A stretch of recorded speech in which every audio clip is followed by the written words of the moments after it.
தாவேக்கா என்ன முடிவு எடுக்க, ஒருவேளை தாவேக்கா வந்து ஏடிஎம்கே கூட சேர்ந்துருச்சுங்க, ஆல் கேம் ஓவர். அதை முடிச்சுட்டு நம்ம வந்து ரிசல்ட்டை பார்த்துட்டு அடுத்த வேலையை பார்க்க போயிடலாம்.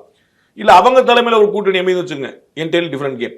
இல்ல இருக்கிறது இப்போ ஸ்டேட்டஸ் கோ, இன்னைக்கு நம்ம பேசிட்டு இருக்க ஸ்டேட்டஸ் கோ தான், அது வேற கேம். ஸோ அது எல்லாமே வந்து உங்களுக்கு ஜனவரி இறுதியில் ஒரு ஃபுல் ஃப்ளெட்ஜ்டு ஒரு ஸ்கோப் கிடைக்கும் நான் நம்புறேன். Jan 26 நீங்க சொல்றதே சார், ஜனநாயகன் படம்ன்றது அவ்வளவு பெரிய இம்பாக்ட் கிரியேட் பண்ணுன்றது இருக்கா?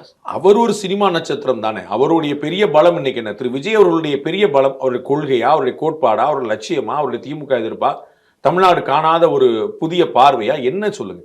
அவருடைய மிகப்பெரிய பலம் அவருடைய திரைப்பிரபலம். அதுதான் அவருடைய மிகப்பெரிய பலம். அதுதான் எல்லாரும் வந்து அந்த கரிஷ்மா ஓடி நின்று பார்த்து அவர் பாத்திரமான.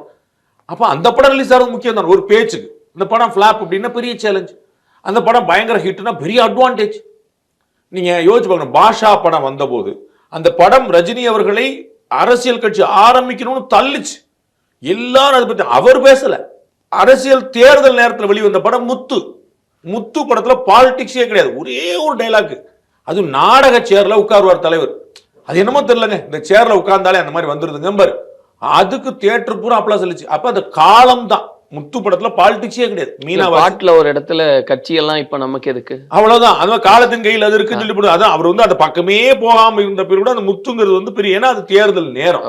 அது மாதிரி இப்ப தேர்தல் நேரத்தில் அந்த படம் வருதுங்கிறனால அதுக்கு ஒரு இம்பார்ட்டன்ஸ் பெருசா இருக்கும், எதிர்பார்ப்பு பெருசா இருக்கும். திரு ஓபிஎஸ் அவர்கள், திரு செங்கோட்டையன் அவர்கள், திரு வைத்திலிங்கம், திரு மனோஜ் பாண்டியன், திருமதி சசிகலா, இப்படி யார், திரு டிடிவி, இப்படி யார் வெளியே போனாலும் இழப்பு தான்ற. ஆனா அது பேரிழப்பா மொத்தமும் அதிமுக காலியான இல்லைன்ற உங்களுக்கு புரியுதுக்கா? 2021 சட்டமன்ற தேர்தலை சந்தித்த போதே அதிமுக திருமதி சசிகலா கிடையாது, ஏடிஎம்கேல திரு டிடிவி கிடையாது.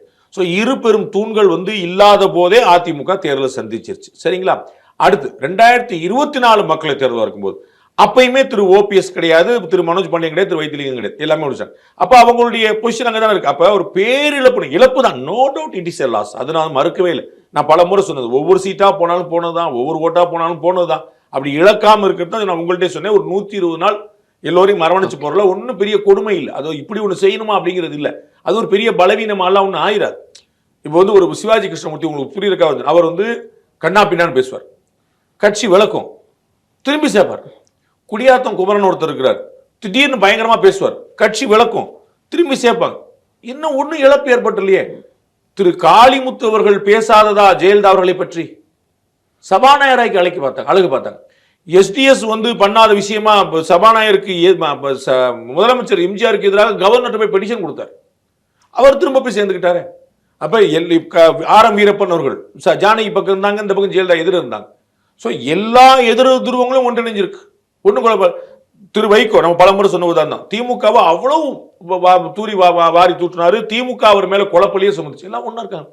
சோ அரசியல்ல வந்து நிரந்தர நண்பரும் இல்லை, நிரந்தர பகைவரும் இல்லைங்கிறதா தத்துவம். வெற்றி ஒன்றுதான் பேசும், ஒண்ணுமே வேற ஒண்ணுமே இல்லை. வெற்றி பெற்றாருன்னா ஒரு நான் சொல்ல, நீங்க கொஞ்சம் யோசிங்க, 180 சீட்டு அதிமுக பாஜக கூட்டணி ஜெயிக்குது.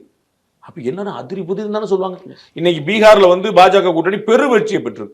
அங்க யாருக்கும் அடுத்து பேசுறதுக்கே ஒண்ணும் இல்லையே, அவ்வளவுதான். அப்ப வெற்றி தான் குறிக்கோளுங்கும் போது சில அட்ஜஸ்ட்மெண்ட் வந்து ஒன்றும் பெரிய பிரச்சனை இல்லைன்னு